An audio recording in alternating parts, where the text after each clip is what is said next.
गाड्या सुटल्या. गडी क्रमांक 57 या मैदानातील सुटला. लढत चालू झाली 57 मध्ये. कोण होतोय सेमीला पात्र?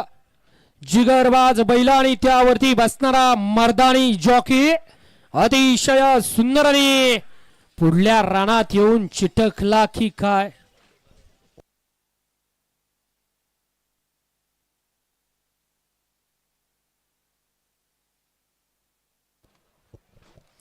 घ्या चला 58 लावून घ्या आणि गाड्या सोडा गेलेले सर्वांनी बाहेर या. चला चला सर्वांनी बाहेर या. 58 पाठीमागडे सुटतोय. गाडी क्रमांक 57 चा निकाल. तास क्रमांक 2 वरती धावलेली गाडी जरंडेश्वर प्रसन्न उमेश सेठ चव्हाण सातारा रोड वस्तात बांदा सेठ शेळके पाटील लोणंद यांचा शिवादादा आणि